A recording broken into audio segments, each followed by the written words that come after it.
8 performances this weekend Oh my gosh. Well, there's at least. Hey, we're up here. Good Good morning. I came last Sunday. I was. Oh no. No, it was fine. Yeah. I just went. Did your own service. Yeah, Yeah. exactly. Okay, good morning. Hi, good morning. already. Oh, good morning. Welcome. Hey, Mark.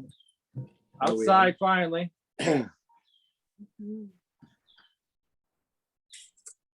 Let's see who else is I'm going again. Next Yeah. Maybe Hey, good morning. Linda, we were at the other, yeah. We're outside, as you can see. Hey, Mark. Oh, no, not at all. So a couple people are still coming in, so we'll get started in a little bit. I'll show you the let's see. This is the tent. These are the people. And there's Dean. So all right, so yeah, so we'll get started in a little bit. Madeline is on her way. She just texted me. So yeah, just give us a second, and we probably have who we're gonna have. I'm thinking, oh, there's Nella. Where's Andrea? She's doing she has a meeting with a healing group that she Oh, yeah. does stuff with. We're conflicted with this, so she's doing that. But she's here. So. Oh yeah, help yourself to I know. But it's coffee or tea if you like before we get started. And it's a busy morning because Justin has a group. There's an AA meeting, and there's us. So we're all. Now, is Justin's thing going to be every week or No, it's once a month. once a month? And what is his thing? He does two different things. One is an ecotherapy Oh, yes. group, but this is a like a community, a village building Yes. group. Yes. Like, so they create community. You know, it's sort of oh, there's Madeline. So that wasn't, it's not just pertaining to one town, because No, I you know, just learning every day. So the way you worded it in his site, yeah. So I figured it was just like-minded. yes, So yes, absolutely. Good. Yeah. All right, so I think our last person is here. So we're gonna, as soon as she comes in, usually she comes in while we're meditating, so just wait a minute and then it'll come. Oh, there's one more.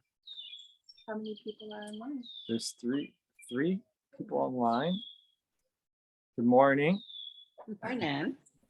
Thanks for joining us. Thank you. I'm new, so I'm excited to join. Oh, thank you.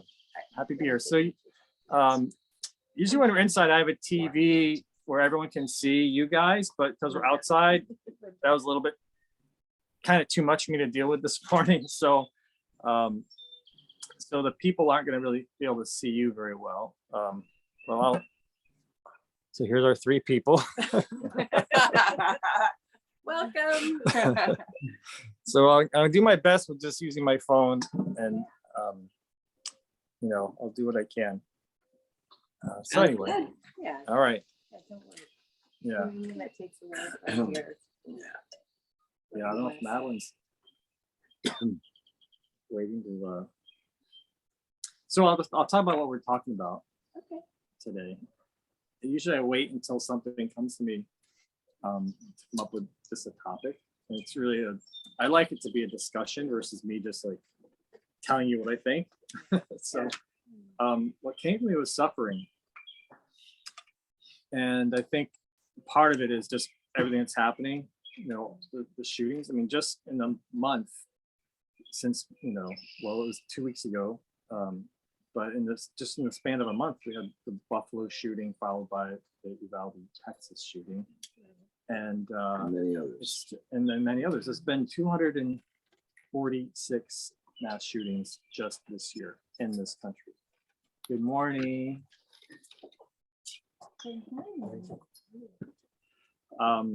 So there's just been a huge amount of trauma this year. We're just talking about suffering is the topic of the day.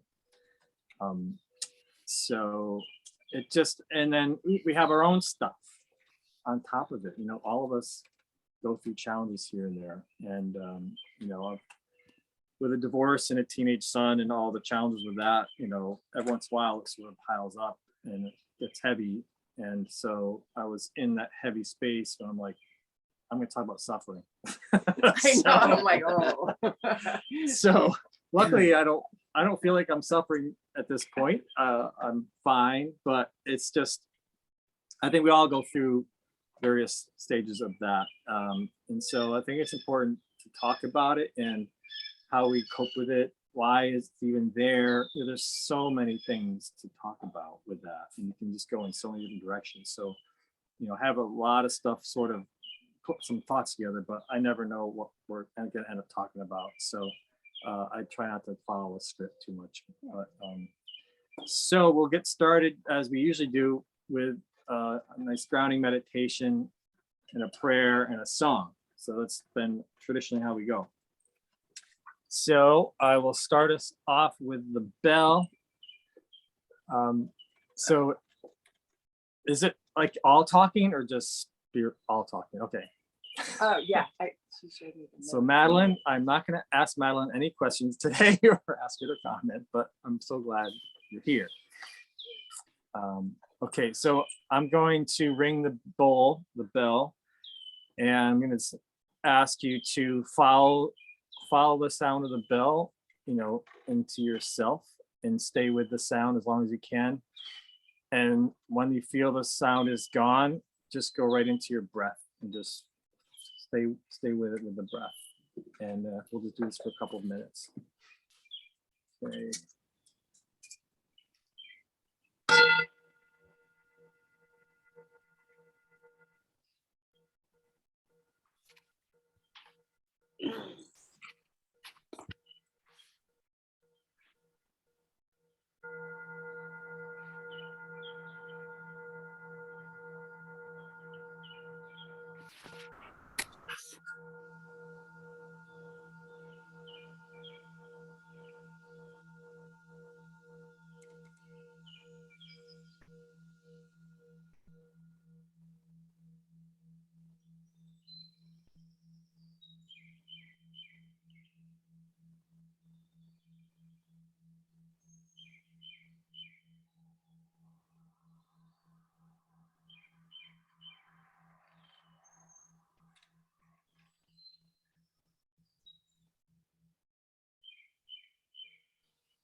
I'll invite you to bring your attention to your feet and the ground.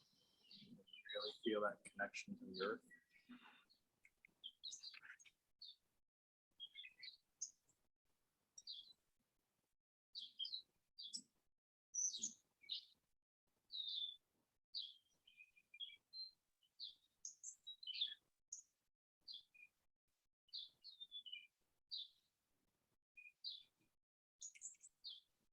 And open your senses to all the sounds around us.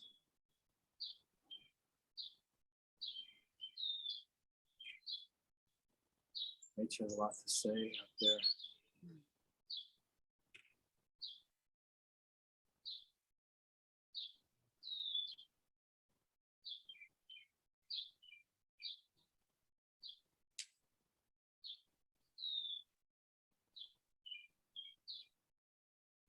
Feel the breeze.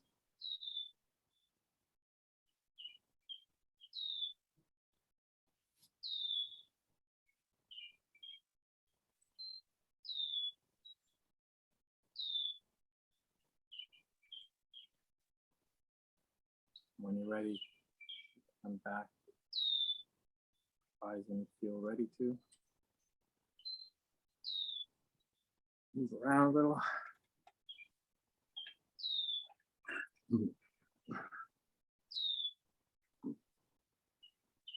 The birds are making a lot of noise. I was totally in tune with this one, yeah. Okay. Yeah, the bird songs are magical here, everywhere. There's very few places you can go in the world where you don't hear birds. I don't think I've ever been anywhere where there wasn't a bird singing somewhere. I'm not sure how they do that. There's just a lot of them. I think there's a song in that one, don't you think? Yay! Yeah, so let me open with a prayer, and then Dean, I'd love you to share a little bit about what we were talking about earlier, about how music is so important to help us through a lot of things. So let us pray.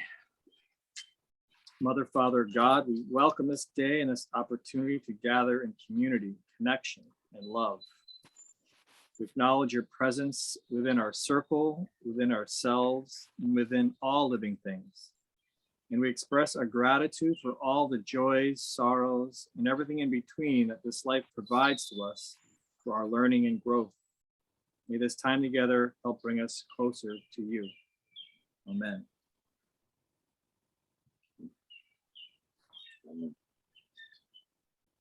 Yeah, so I'm gonna bring Dean in, if you don't mind, be in the spotlight for a minute. Hey, everybody. So I mentioned I've done 8 performances already this weekend, and Bill gave me one word to think about for music today, which was suffering. So I look in my my iPad here, and I've got thousands of songs I've put in suffering, and up came a whole bunch of songs about hurting, right? And I was like, okay, I get it. And I was thinking about my band is called the Bluesyland Band, and I've studied the history of blues, and that's really what the blues was about. Was people would sing out their suffering, and through their singing out their suffering, they would move through the suffering into places of acceptance and joy. And it's a pretty cool process.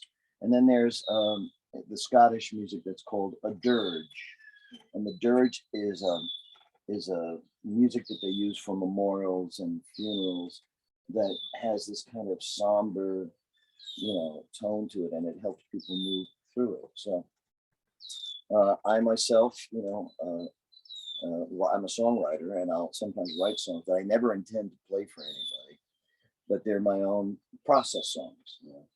And so I thought about, I've got a couple of those on here, and I'm like, well, what if you want to do? And because some people can get stuck in being blue, right? Or having the blues. But even then, music can help us process it. So I got 6 songs here that I have to choose right now to pick one of them. So I'm gonna do this one. Okay, let's see if I. There's a song I wrote last year, and I've altered it a little bit. So let's see.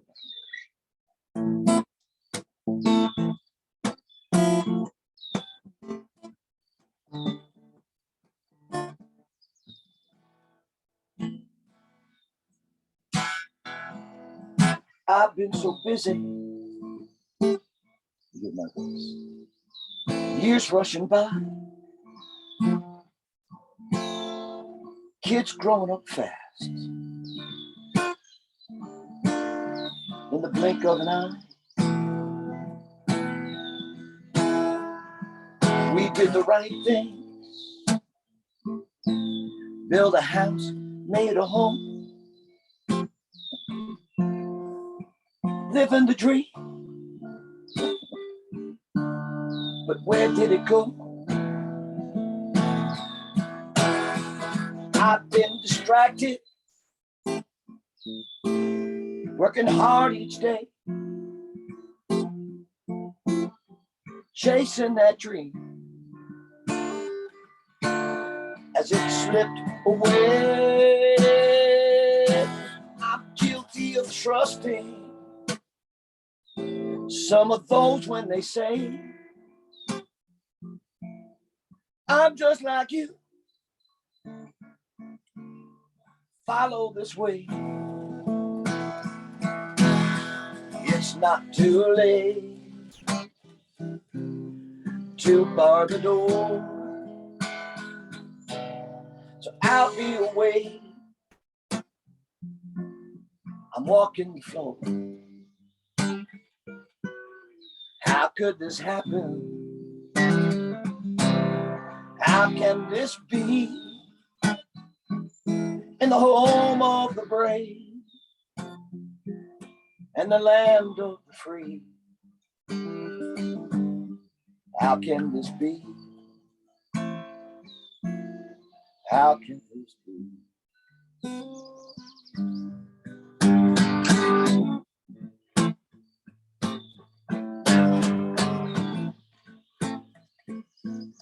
Now I'm so busy just getting by. I'm playing it safe, staying alive. It's hard not to worry when the world's on fire. There's way too much noise. I'm so sick and tired. But now I'm away, and I've opened the door. I know now what's true and what's worth fighting for. How can this happen? How can this be? In the home of the brave and the land of the free. I can't let this be. I can't let this be. How can this be? How can this be? I can't let this be.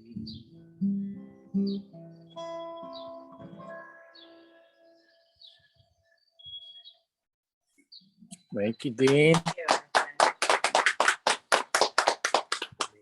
That was awesome. It's So, raining. It's raining now, It little. sounds wonderful. A little pitter patter. It's like we're camping. I see Amy's outside too. Hope it's not raining where you are. Well, one of the reasons why I so wanted to be outside is because nature is an important part of the discussion. Because when we talk about suffering, it seems like it's really a human issue. If you look at nature, I mean, how can you say nature suffers? It just is. You know, it doesn't worry about anything. It's the humans that have that different level of consciousness, that awareness that the natural world doesn't have the same way we have. So we get to do things like worry about past and future and project and do all these things that nature just doesn't do. So it doesn't seem like it's natural for us to suffer, but yet it's there. So we can't deny it. And so what do we do with it? You know, so a lot of people really struggle with why they're suffering and why. I mean, I think about these parents of the 19 children that were just shot in Texas and what they must be going through, questioning everything. You know, it's very common for God to take the blame. A lot of people get angry at their version or their vision of God and sort of projected outward. So I just wanted to bring up a lot of these issues and talk about it. One perspective about suffering is in the lives of a lot of enlightened beings, the saints, shamans, yogis, suffering is what got them there. So I did a little bit of, I mean, I've read about the saints a lot and suffering. I found some really interesting stuff online. One of the saints who suffered, not the most necessarily, but a lot, was Saint John of the Cross. He was a Christian mystic, lived in the 1500s, and he was imprisoned in Spain. And I don't remember exactly why, but I'm sure it had a lot to do with just what he was talking about, which was not exactly what the church wanted to hear. And he was put in a 6 foot by 10 foot cell. He wasn't given any means of a way to go to the bathroom other than just in his cell. A lot of times his food was tossed right into excrement, and it was really, really, really bad. And he came out of that situation, you know, an enlightened being, and contributed so much amazing things to society. And what he wrote, one of the things he wrote is, do not allow yourselves to be overly saddened by the unfortunate accidents of this world. You're not aware of the benefits they bring and by what secret judgment of God they are arranged for the eternal joy of the elect. So I'm sure in the midst of his suffering, he probably questioned, you know, why the hell am I going through this? But later he was able to see in hindsight, like, now I know why, you know, because it brought me to this place of understanding. And he's not the only one. Actually, Pope John Paul II, who was, for those of us who remember in the 80s, he was a really popular pope. He went through a lot of suffering. And he wrote, suffering seems to belong to man's transcendence. It's one of those points in which man is in a certain sense destined to go beyond himself. And he is called to this in a mysterious way.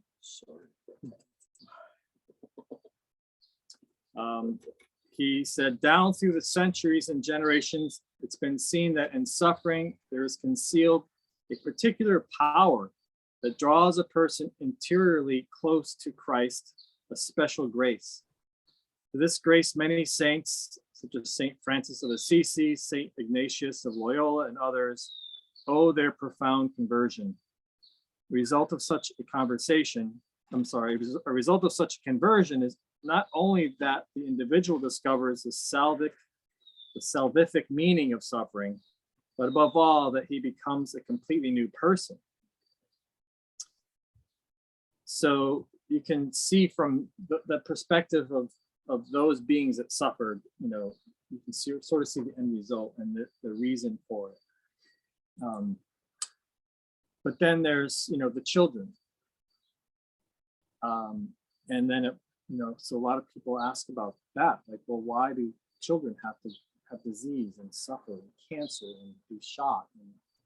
And, so that's like a whole nother area, because they didn't, obviously, I mean, I don't know if anybody chooses the deep suffering, but, you know, especially a child who's so innocent, and how you make sense of that.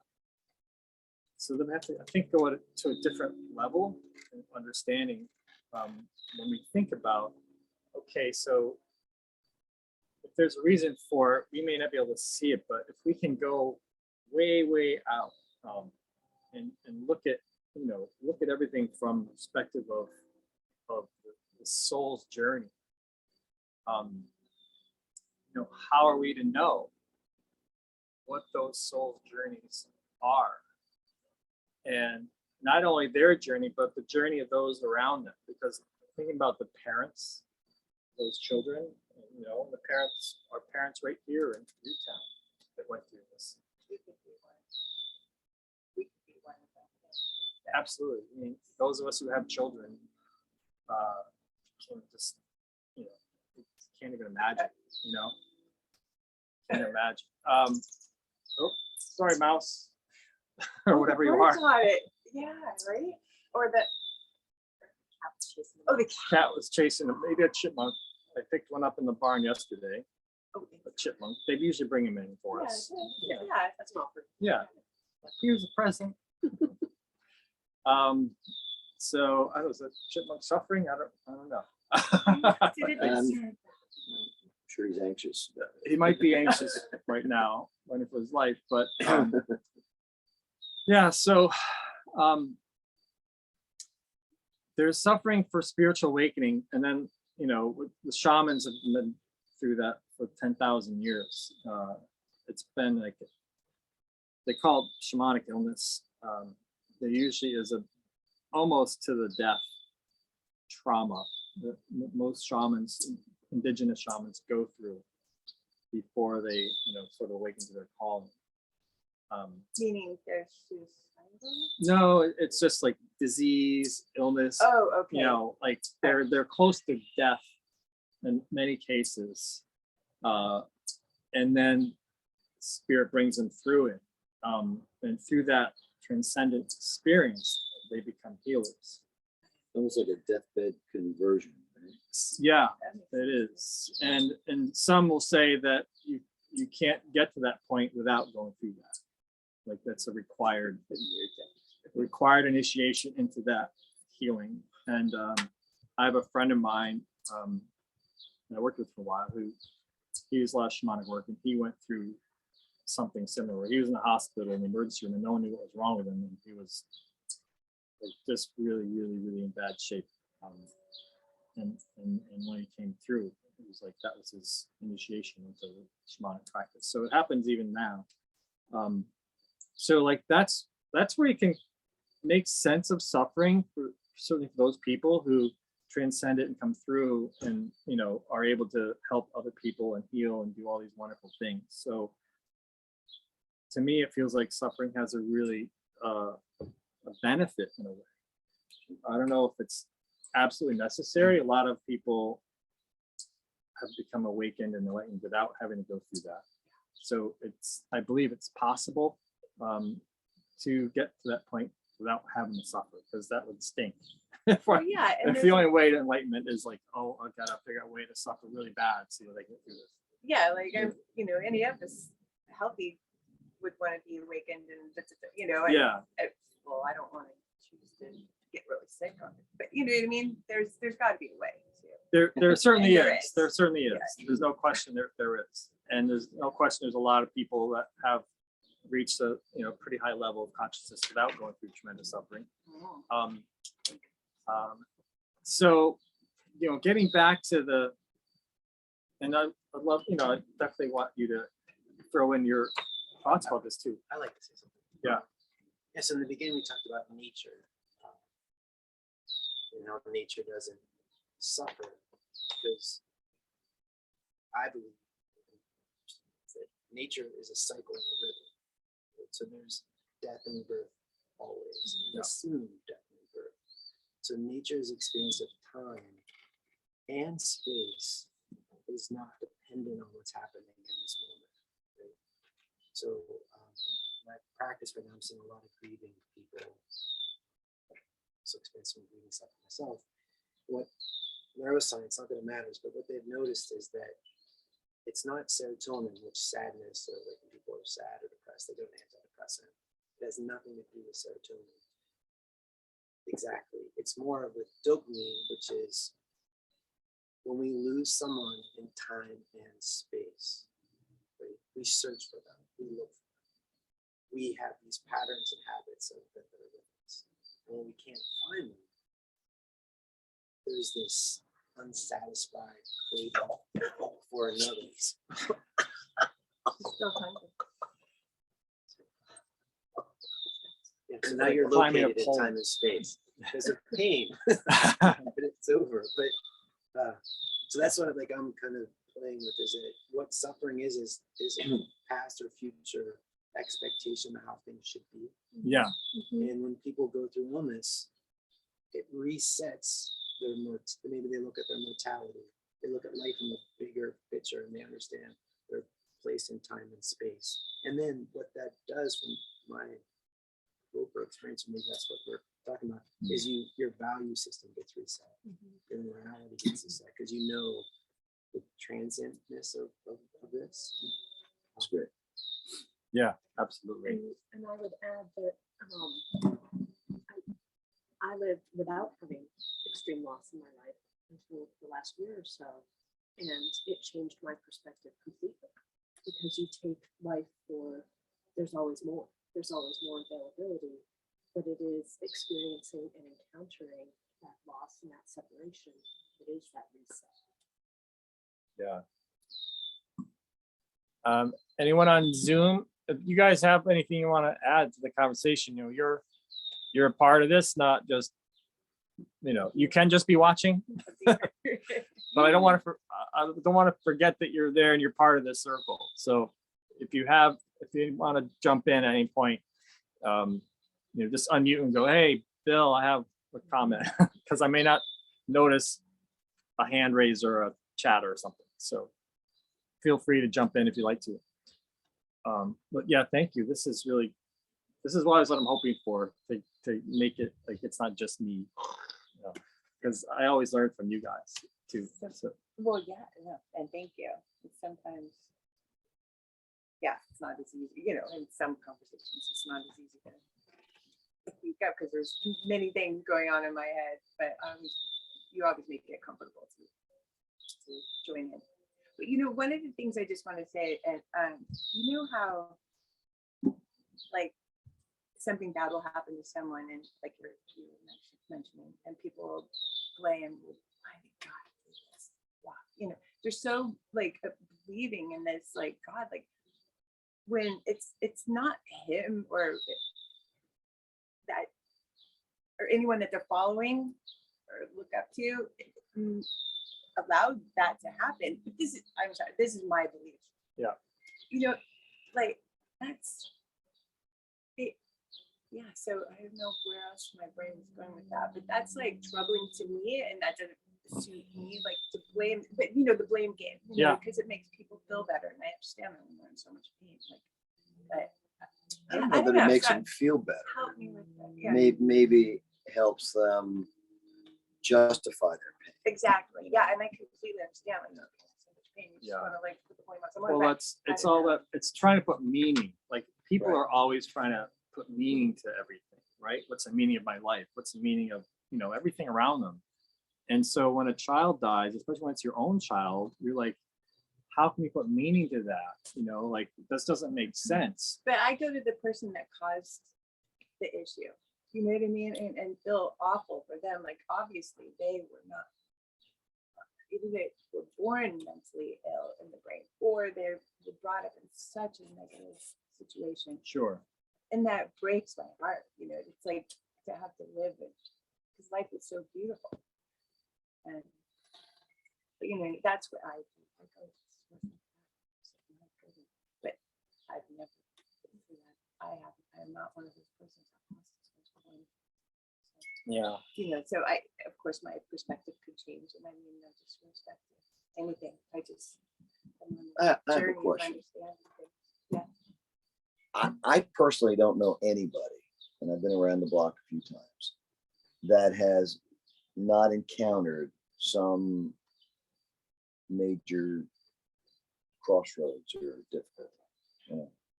I can't think of anybody that. And it could be, it could be a divorce, could be a death, an illness, a job loss, and so at some point, I think we're all gonna have that. I sing for seniors, for some very elderly people. And I walked into a place yesterday, and these were compromised people. And they were all kind of, they're in wheelchairs, and they're all kind of, not very alive. And within 20 minutes, they were all laughing, smiling. They were sitting up a little bit straighter.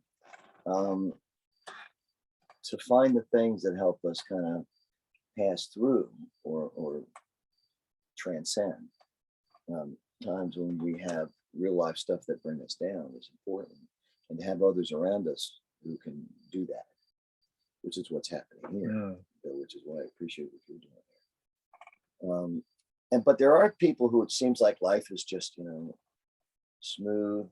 And I've actually said this once before.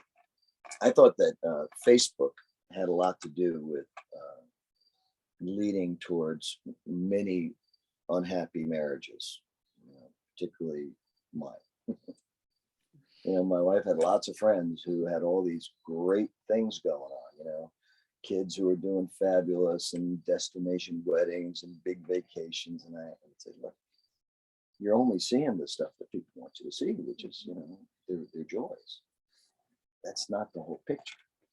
And that's where I think social media has impacted us all, and particularly the youth, what they're seeing online. And there's just tremendous depression, as we know, with kids and the elderly. We just don't have we don't have a vehicle to really help us transcend. Your work that you're doing, the stuff, the art that you do, I mean, we all contribute in some way. And but I don't think anybody escapes. Sooner or later, gravity does its job. You don't believe that I'm claiming that Oh no. Yeah, no, just the death. Yeah, No, I'm no. definitely But I just want to say, been because very low. it helped us. Empathy, I think, is a very, very powerful way that we can learn by not having to go through the tremendous trauma. We had, I was in Newtown when the shootings happened. We had a couple of people in our church who lost kids. And although I didn't know them personally well, just being there and being at the funeral and being with the sadness and the survivor's guilt. My son was in high school, and we got the robotic call that said there's been a shooting in the Newtown schools, and we immediately thought it was the high school, right? It's the older kids. Yeah. And my wife's, my ex's family live in Littleton, Colorado, so we assumed it was a high school. And then I remember when I said it wasn't the high school, I felt this. Okay, and then we found out it was the other school, and so that guilt of being happy that my kid was safe. It's hard. Yeah, I know. Yeah, Oh, yes, thank you. First of all, it's my first time here, and I think this is so beautiful, and I'm glad we're outside. And I really enjoyed your song. Was that the song you wrote? That's one of mine. Yeah, that was really well done. And, it was like playing the heartstrings on my heart.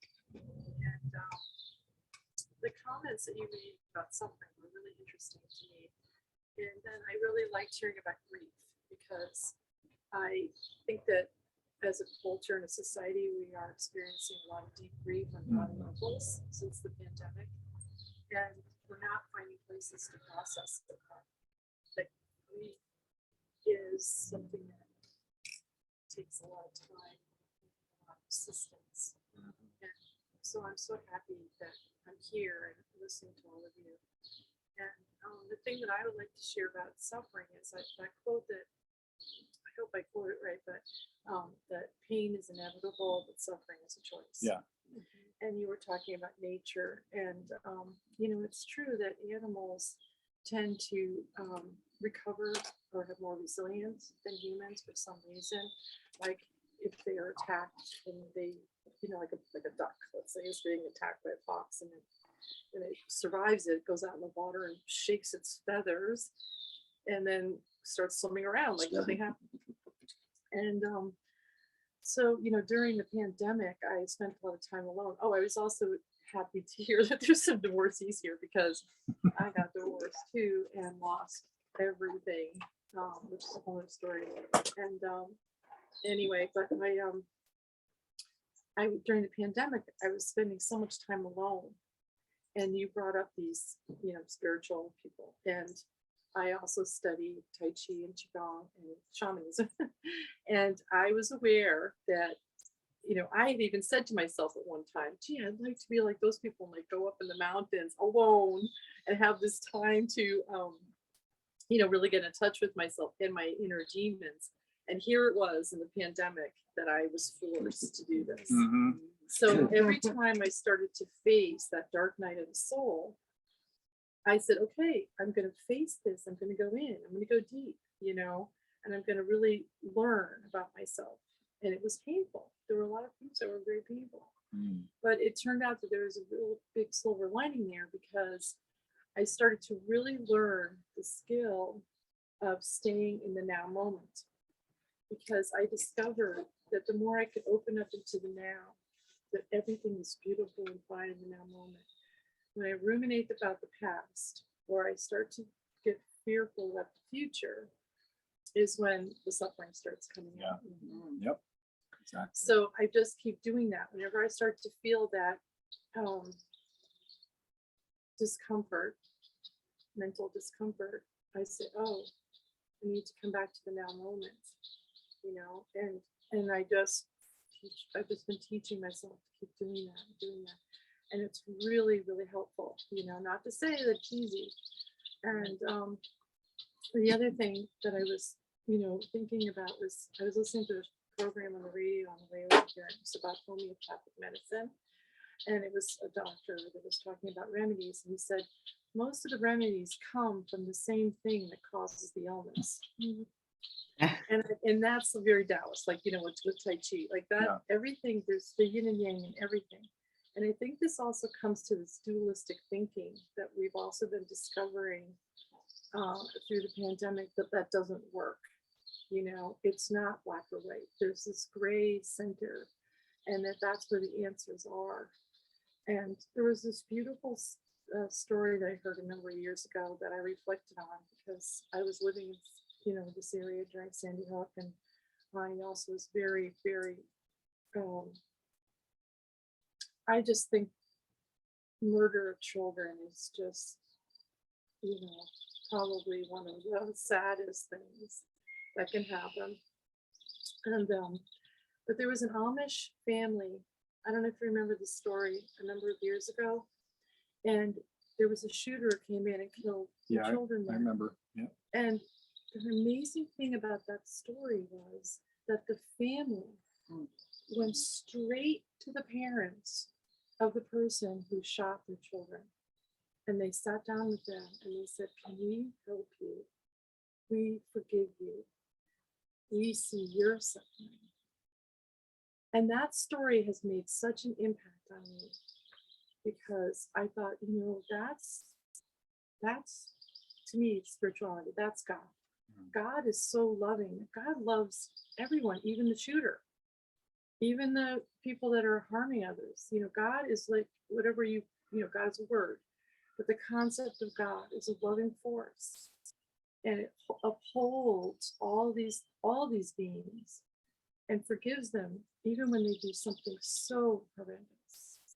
And I thought, wow, like if there was some way that I could bring that into my heart, to through meditation, through walking the earth, hold space for that, like they did.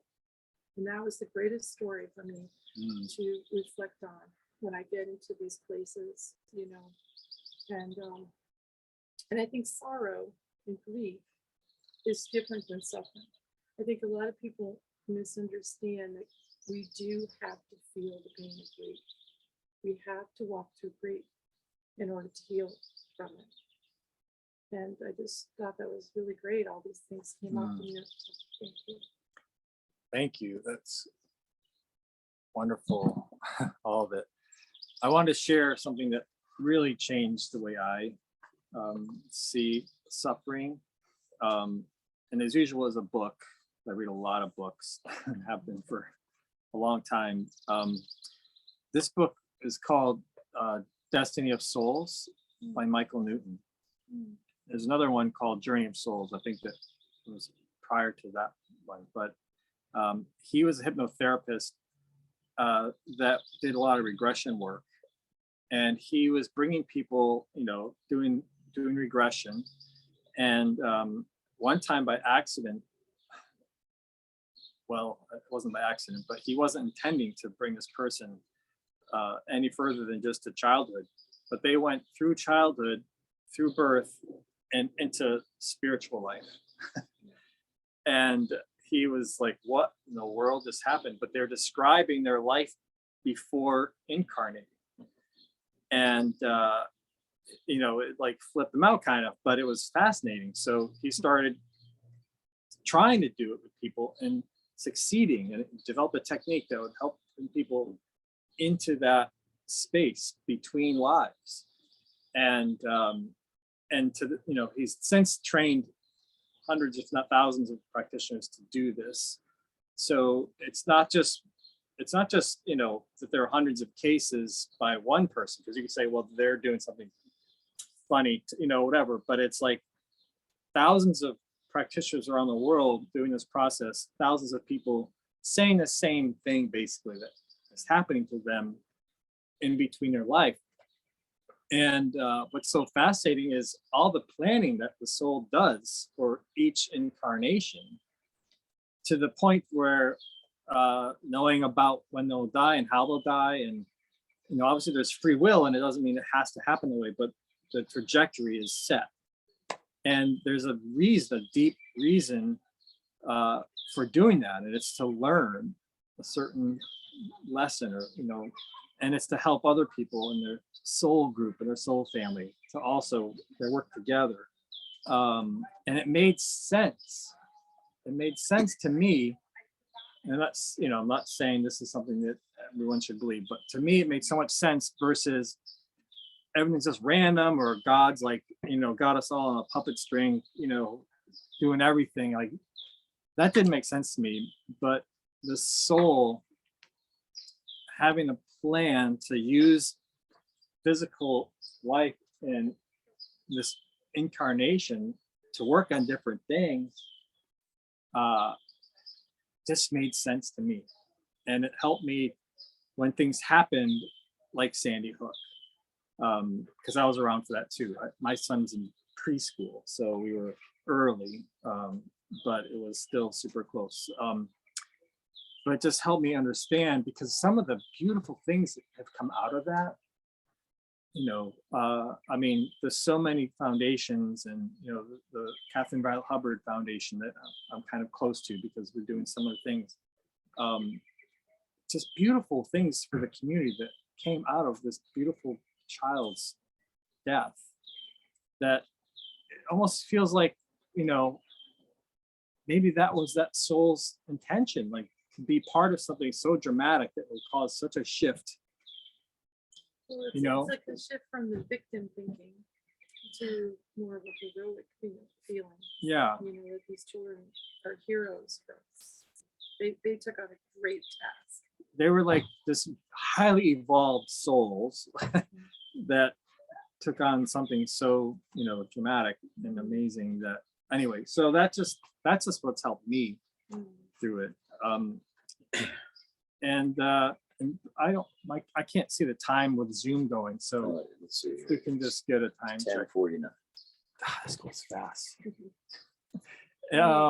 need to Yeah, let me ask anyone on Zoom if anyone wants to jump in. I just want to make sure I give you a chance, because we're getting down to 10 more minutes. So I just wanted to say this. I think I had said this is my first time. Hi, everybody. While I don't have anything necessarily to add, I just feel I love being part of this. Hi, Mark. See, I made it. Thank you. Mark invited me. good. Yeah. Yeah. He told me a few times about it, so I couldn't get there in person, but I was excited to be able to hop on Zoom. I just love that I've been like, all of these topics have been floating around in my head for a long time. I've had my share of things I've had to deal with in my life, but I love how they all kind of weave together into, for me, they're just all weaving together into like exactly what I've been thinking about lately. So it's just a nice confirmation. So I'm enjoying everyone's stories, and articulation. I'm not necessarily as articulate about all these concepts, but I feel them. So I'm just saying thank you. While I Thank have you. time. Yeah, thank you for that. Okay, so I'm just trying to get everybody back on the screen. Yeah, I just want to, the last thing I wanted to touch on, and then if anyone else has last comments, but you know, just bringing a different faith tradition into it, Buddhism. The Buddha, his entire teaching revolved around suffering, because when he was living in the palace, it was observing suffering that got him to leave and just give up that life and go off into the woods and try to figure out why we suffer. You know, he went through incredible suffering, self-imposed, to try to just work it through and find that connection, divine connection. And when he finally, actually, he gave up suffering. It's like, this isn't actually working. I mean, he got to the point where he was down to like 1 grain of rice a day. He was emaciated. He went to the extremes. Like, he went out with the ascetics in the woods.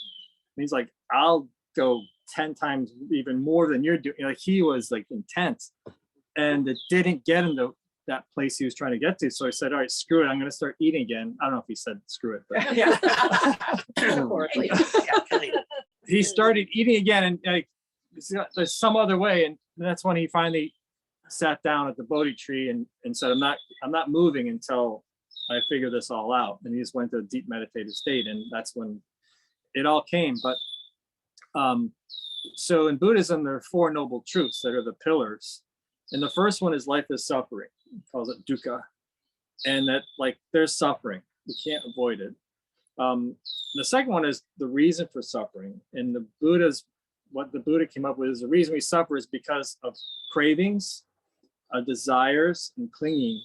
So in other words, our minds aren't happy with the way things are inside. So we're looking for something, you know, to cling on to, to crave, to fix it outside.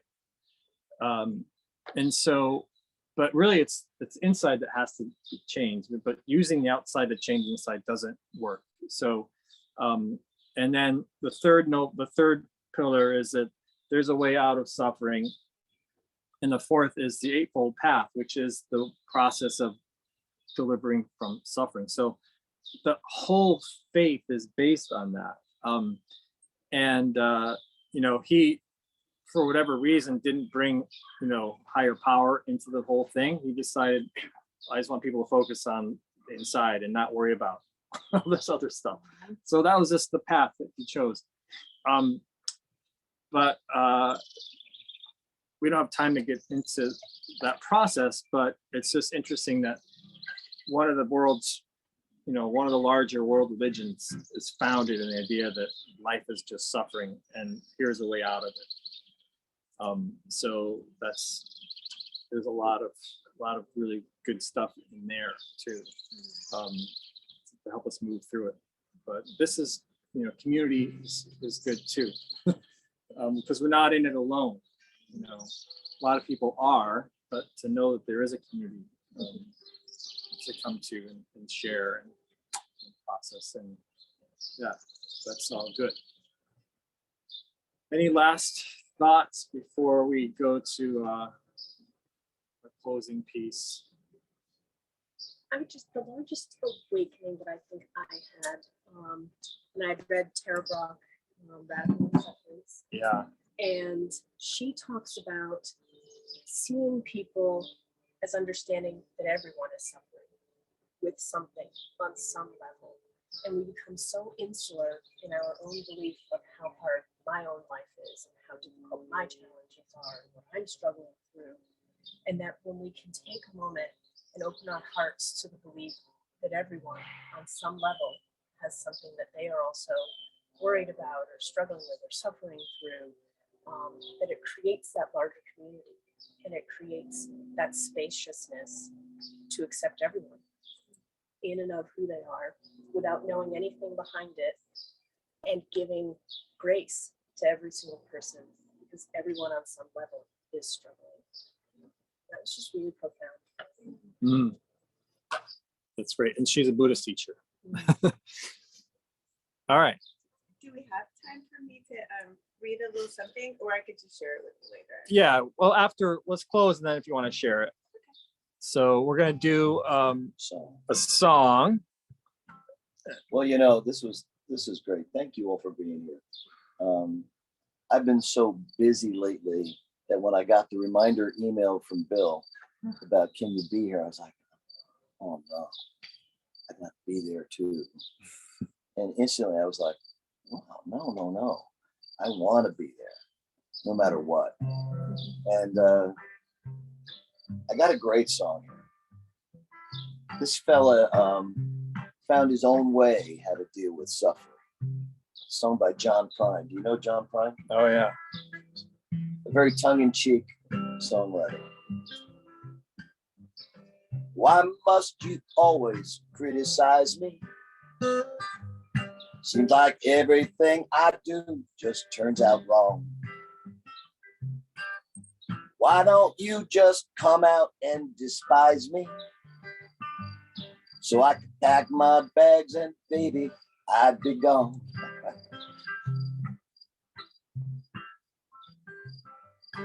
Remember when you used to call me honey?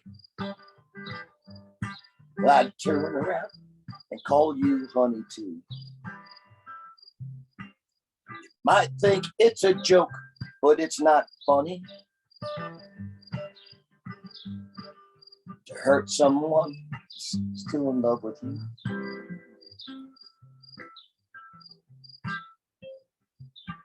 A clown puts his makeup on upside down, so he wears a smile even when he wears a frown. You might think I'm here when you put me down, but actually I'm on the other side of town. My body's in this room with you just catching hell, but my soul is drinking beer down the road a spell. You might think I'm listening to your grocery list, but I'm leaning on a jukebox and I'm about half pissed. A cloud puts his makeup on upside down, so he wears a smile even when he wears a frown. You might think I'm here when you put me down, but actually I'm on the other side of town. When I'm sitting on a chair just behind my ear, playing dominoes and drinking some ice cold beer. When you get done talking, I'll come back downstairs and assume the body of a person who presumes you care. And a clown puts his makeup on upside down, so he wears a smile even when he wears a frown. You might think I'm here when you put me down, but actually I'm on the other side of town. I'm across the river on the other side of town. In my mind, I'm going to the dog racing side of town.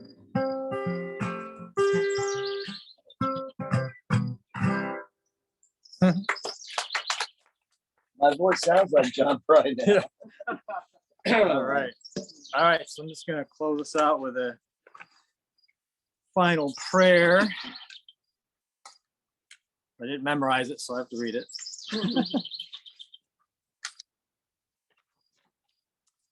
Okay, let's pray together. Almighty, omnipotent, mysterious source of creation, we recognize that your essence exists in all things, including us. When we feel alone, lost, hurt, or in fear, we need look no further for your comfort than within our very being. For within the stillness of our hearts, you lie in wait, anxious to provide your children all that we will ever need. In peace and gratitude. Amen. So so it is. With that, thank you, Zoomers. Thank you. All right, Okay. see you again. Bye-bye.